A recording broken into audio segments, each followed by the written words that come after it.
যোৱা কালি গোলকগঞ্জত শান্তিপূৰ্ণভাৱে গণতান্ত্ৰিক প্ৰক্ৰিয়াৰে কৰা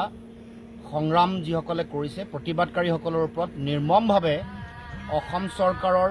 পুলিচে অত্যাচাৰ কৰিছে এনেকুৱাকৈ লাঠিচাৰ্জ কৰিছে যে বহু ব্যক্তি আঘাতপ্ৰাপ্ত হৈছে আৰু আমি অতি নিৰ্মমভাৱে প্ৰহাৰ কৰা এই দৃশ্য আমি দেখিছোঁ আৰু এইটো অতি স্বৈৰতান্ত্ৰিক এখন চৰকাৰে এনেকুৱা কাম কৰিব পাৰে ফেচিষ্ট এখন চৰকাৰৰ এইটো চৰিত্ৰ গণতান্ত্ৰিক আন্দোলন কৰাৰ প্ৰত্যেকৰে অধিকাৰ আছে 6 জনগোষ্ঠীৰ জনজাতিকৰণৰ কাৰণে সকলো দল সংগঠনে 6টা জনগোষ্ঠীৰ জনজাতীয় সকলো সংগঠনে তেওঁলোকে প্ৰতিবাদত ইতিমধ্যে অংশগ্ৰহণ কৰিছে তিনিচুকীয়া শিৱসাগৰ বা ধুবুৰী গোলকগঞ্জ বা বঙাইগাঁও বিভিন্ন প্ৰান্তত আমি দেখিছোঁ যে জনজাতিকৰণৰ এই 6টা জনগোষ্ঠীৰ জনজাতিকৰণৰ কাৰণে সংগ্ৰামত তেওঁলোকে জপিয়াই পৰিছে এইটো এটা ন্যায্য প্ৰাপ্তিৰ বিষয় আমিও অসম জাতীয় পৰিষদেও যিসকল জনজাতীয় লোক আছে তেওঁলোকৰ কোনো হানি বিঘিনি নোহোৱাকৈ 6টা জনগোষ্ঠীক জনজাতিকৰণ আমি দিবলৈ দাবী উত্থাপন কৰিছোঁ তাৰ কাৰণে প্ৰয়োজন সাপেক্ষে সুকীয়া মডেলিটি লৈ হ'লেও কেন্দ্ৰীয় চৰকাৰে 6টা জনগোষ্ঠীৰ জনজাতিকৰণ কৰিব লাগে জনজাতিকৰণৰ বিষয়টো ৰাজনৈতিক এজেণ্ডা হ'ব নোৱাৰে নিৰ্বাচনী বৈতৰণি পাৰ হোৱাৰ এজেণ্ডা হ'ব নোৱাৰে জনজাতিসকলৰ তেওঁলোকৰ আসন সুৰক্ষিত কৰি কোনো ধৰণৰ প্ৰভাৱ নপৰাকৈ মডেলিটি সলনি কৰি হ'লেও 6টা জনগোষ্ঠীক জনজাতিকৰণ দিব লাগে জনজাতি সকলো সংকাত থাকিব নালাগে আৰু 6 জনগোষ্ঠীও তেওঁলোকৰ ন্যায্যপ্ৰাপ্তিৰ যি অধিকাৰৰ সংগ্ৰাম সেই অধিকাৰৰ সংগ্ৰামকো ন্যায্যতা দিব লাগে এইটো আমাৰ দাবী আপোনালোকে সকলোৱে জানে যে সৰ্বানন্দ সোণোৱাল যেতিয়া অসমৰ মুখ্যমন্ত্ৰী আছিল তাৰ আগত কেন্দ্ৰীয় মন্ত্ৰী যেতিয়া আছিল কেন্দ্ৰীয় মন্ত্ৰী হৈ থাকোঁতেই ৰেজিষ্ট্ৰাৰ জেনেৰেল অফ ইণ্ডিয়াৰ লগত 4বাৰকৈ বৈঠক হৈছিল বৈঠকত এই কথা সিদ্ধান্ত হৈছিলে যে মডেলিটি কমিটি এখন গঠন হ'ব মডেলিটি কমিটি হৈ গ'ল সেই কমিটিখনৰ registrar of general of India তাত তেওঁলোকৰ সদস্য আছিলে গতিকে কেন্দ্ৰীয় চৰকাৰে তেওঁলোকৰ জনজাতি পৰিক্ৰমা মন্ত্ৰীৰ লগত আলোচনা কৰিলে RGIৰ লগত 4বাৰ আলোচনা হ'ল মডেলিটি কমিটিৰ লগত 7বাৰ আলোচনা হ'ল কিন্তু মডেলিটি কমিটিয়ে আজিলৈকে কোনো ধৰণৰ প্ৰতিবেদন নিদিলে তেতিয়া কৈছিলে যে ৰেজিষ্ট্ৰাৰ জেনেৰেল অফ ইণ্ডিয়া য'ত আছিল কেন্দ্ৰীয় জনজাতি পৰিক্ৰমা মন্ত্ৰীয়ে কৈছিলে যে যেতিয়াই মডেলিটি দিব তেতিয়াই বিষয়ত আগবাঢ়িব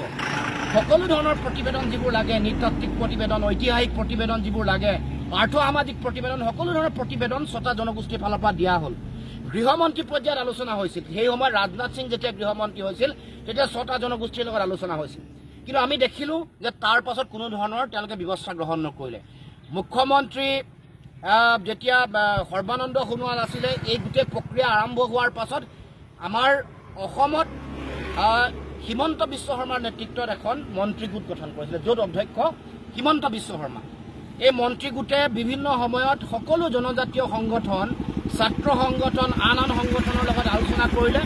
কিন্তু আশ্চৰ্যজনকভাৱে আজিলৈকে প্ৰতিবেদন নিদিলে তাৰমানে হিমন্ত বিশ্ব শৰ্মাৰ মুখ্যমন্ত্ৰী হৈ থকাৰ পাছত জনজাতিকৰণ বিষয়টোক লৈ কোনো ধৰণৰ কাম কাজ নকৰিলে মুখ্যমন্ত্ৰীয়ে বৰ্তমানৰ মুখ্যমন্ত্ৰীগৰাকীয়ে মন্ত্ৰী গোটৰ অধ্যক্ষ হৈ থকাৰ পাছত সকলো 6টা জনগোষ্ঠীৰ মানুহৰ লগত তেওঁলোকৰ আলোচনা বিলোচনা কৰাৰ পাছতো কোনো ধৰণৰ প্ৰতিবেদন তেওঁলোকে নিদিলে এই কথাই প্ৰমাণ কৰে যে RGIও আজিলৈকে কোনো ধৰণৰ আলোচনালৈ মতা নাই বা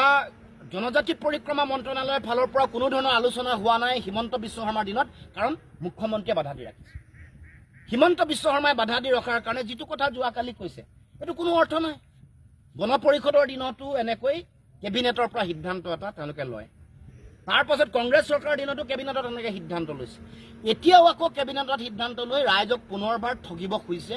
প্ৰতাৰণা কৰিব খুজিছে এই সংগ্ৰামৰ শক্তি দেখি চাৰিওফালে যেতিয়া জনগণ ওলাই আহিছে তাৰ শক্তি দেখি উজনি অসমত ভেটি খহিব বুলি ভাবি এই গোটেই খহনীয়া ৰোধ কৰিবৰ কাৰণে তেওঁলোকে কালি এনেকৈ অকল কেবিনেটত এটা সিদ্ধান্ত এইবোৰ কাম নিয়মীয়াকৈ হৈ থাকে 5 বছৰত এবাৰ নহয় এবাৰ 6টা জনগোষ্ঠীৰ জনজাতিকৰণৰ কথাটো কেবিনেটত সিদ্ধান্ত লয় এইবাৰো সেনেকৈ সিদ্ধান্ত ল'ব এইটো কথাৰ কোনো অৰ্থ নাই সেইকাৰণে নিৰ্বাচন হ'ব 26 চনৰ এপ্ৰিলত 25 চনৰ নৱেম্বৰত সিদ্ধান্ত লোৱাৰ কথা কৈছে যাতে আবেগ সৃষ্টি কৰি মানুহৰ পৰা ভোট ল'ব পাৰে গতিকে মই যোৱাকালি যিটো ঘটনা সংঘটিত হ'ল বৰ্বৰোচিত যিটো ঘটনা ইয়াৰ আমি তীব্ৰ ভাষাৰে গৰিহণা দিছোঁ যিসকল পুলিচ বা পুলিচ অধীক্ষককে ধৰি SPকে ধৰি যিসকল ইয়াৰ কাৰণে জগৰীয়া তেওঁলোকৰ বিৰুদ্ধে শাস্তি ব্যৱস্থা গ্ৰহণ কৰিব লাগে SPক তাৰ পৰা শাস্তিমূলকভাৱে ব্যৱস্থা গ্ৰহণ কৰিব লাগে বদলীকৰণ কৰিব লাগে আৰু শাস্তি ব্যৱস্থা হ'ব লাগে আৰু এই গণতান্ত্ৰিক সংগ্ৰামৰ প্ৰতি তেওঁলোকৰ যিটো ভয় ভাবুকি আৰু দমনমূলক নীতিৰে কৰা তেওঁলোকৰ যিটো পদক্ষেপ সেই পদক্ষেপ বন্ধ কৰি ছটা জনগোষ্ঠী জনজাতিকৰণৰ বিষয়টোক এটা তেওঁলোকৰ অধিকাৰৰ এটা বিষয় হিচাপে ন্যায্য প্ৰাপ্তিৰ বিষয় হিচাপে গণ্য কৰি যাতে অসম চৰকাৰ মুখ্যমন্ত্ৰী কেন্দ্ৰীয় চৰকাৰৰ জনজাতি পৰিক্ৰমা মন্ত্ৰণালয়ে তেওঁলোকে যাতে বিবেচনা কৰে তাৰ কাৰণে আমি দাবী উত্থাপন কৰিছোঁ।